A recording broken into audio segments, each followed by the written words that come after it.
Cabinet सीमा रावत जी, जिला महामंत्री जीतमल प्रजापत जी, युवा मोर्चा के जिला के अध्यक्ष पुष्कर नारायण भाटी जी, सरिता गौड़ जी, वंदना नोगिया जी, सभी पूज्य संतजन और तीर्थराज पुष्कर में भारी संख्या में उपस्थित सभी उपस्थित माताएं, बहनें, नौजवान साथियों, सम्मानित बुजुर्गों, भाइयों बहनों,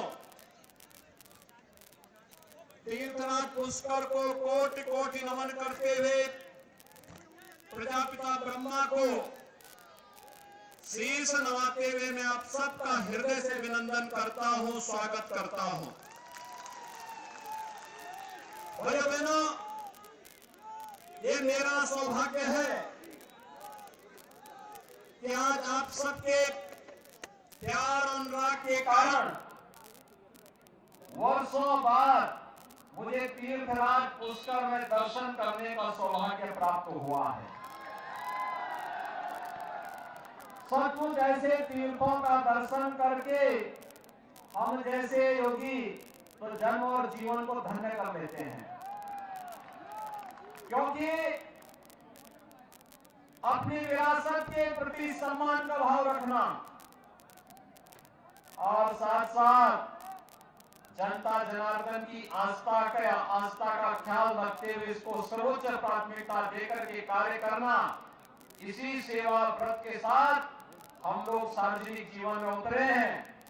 और भाइयों बहनों, आज जब पूरा देश बदल रहा है, प्रधानमंत्री मोदी जी के नेतृत्व में आज जब भारत एक नए जोश के साथ, एक नए उत्साह और उमंग के साथ दुनिया की एक बड़ी ताकत बन रही है, तो पुष्कर और राजस्थान उससे अपने आप को अलग नहीं कर सकता है। यही आह्वान करने के लिए आज मैं आपके पास आया हूं। भाइयों बहनों, दुनिया के अंदर भारत का सम्मान बढ़ रहा है, दुनिया में भारत के प्रति विश्वास बढ़ रहा है। प्रधानमंत्री मोदी जी के सशक्त नेतृत्व में दुनिया आज कार्य करने के लिए उत्सुक है और भारत भी विकास के नित नए प्रतिमान स्थापित कर रहा है, चाहे वह अपने विरासत के सम्मान का हो, विकास की बड़ी बड़ी परियोजनाओं का हो, लोक कल्याणकारी कार्यक्रम को आगे बढ़ाने का हो, या फिर आस्था के सम्मान का हो। आज तेजी के साथ देश के अंदर हो रहा है। भाइयों बहनों, इतिहास केवल पढ़ने के लिए नहीं होता है, उसको अनुकरण किया जाता है। अनुकरण इस बात को लेकर के इतिहास हमें दिखाता है कि कहां पे गलती हुई और इस गलती का परिमार्जन हमें कैसे करना है।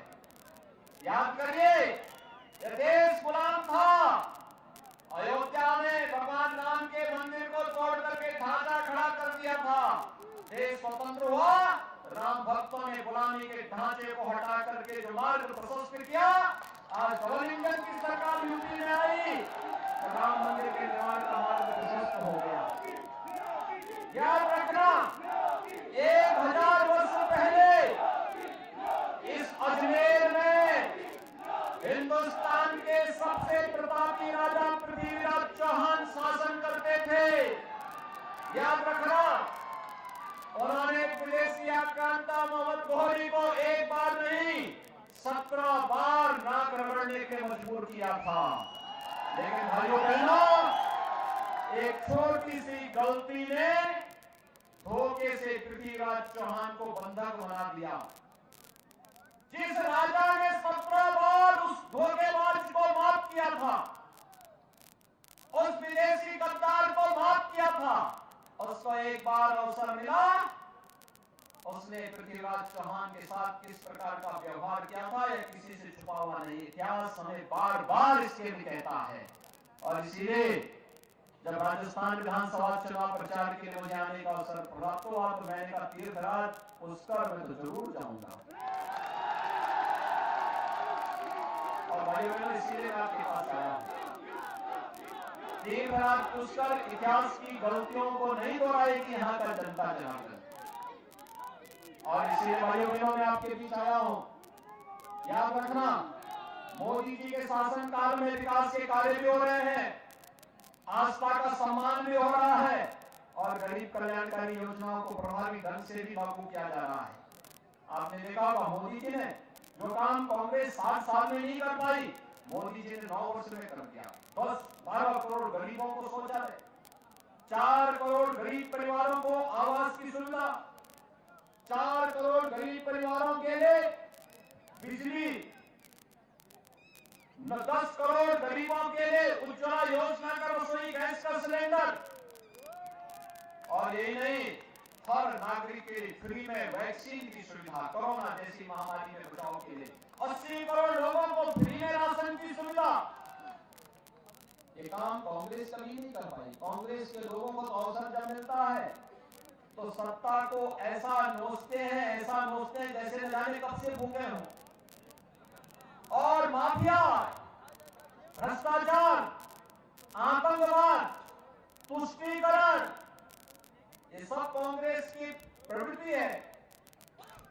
भाइयों बहनों, कांग्रेस आपकी आस्था का सम्मान नहीं कर सकती। क्या कांग्रेस रहती तो क्या अयोध्या में राम मंदिर का निर्माण हो पाता? क्या कांग्रेस रहती तो भाइयों बहनों इन गरीबों के मकान बन पाते? कांग्रेस रहती तो क्या यहाँ पर जो पवित्र सरोवर का पुनरुद्धार का कार्य वसुंधरा राजे जी की भारतीय जनता पार्टी सरकार के समय पूरा हुआ था, क्या वह कार्य कांग्रेस कर पाती? इनको तो अवसर बार बार मिला था, वे नहीं कर पाए। बीजेपी को अवसर मिला, बीजेपी ने करके दिखा दिया। और इसलिए भाइयों बहनों, विकास और समृद्धि भारतीय जनता पार्टी लाएगी, आस्था का सम्मान बीजेपी करेगी, आतंकवाद को नेस्तनाबूद भारतीय जनता पार्टी करेगी, पुष्टिकरण की नीति को भी भारतीय जनता पार्टी ने समाप्त किया। आप याद करिए, अगर बीजेपी होती तो क्या कन्हैयालाल की निर्मम हत्या होती? क्या बलादेव की हत्या होती? क्या आप देख रहे होंगे यहां माफिया पनप रहे हैं, यूपी में माफिया की छाती में बुलडोजर चढ़ रहे हैं, देख रहे हैं ना? यूपी तो बदनाम था ना, उत्तर प्रदेश की आबादी 25 करोड़ की है, बड़े बड़े माफिया थे, अजगर जैसे माफिया थे, लेकिन आज सब गायब हो गए, एकदम गायब हो गए।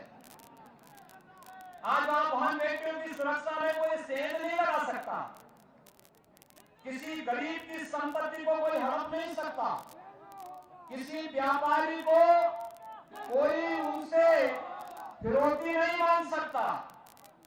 और भाइयों बहनों, राह चलते हुए किसी राहगीर पर किसी भी प्रकार का कोई संकट नहीं आ सकता।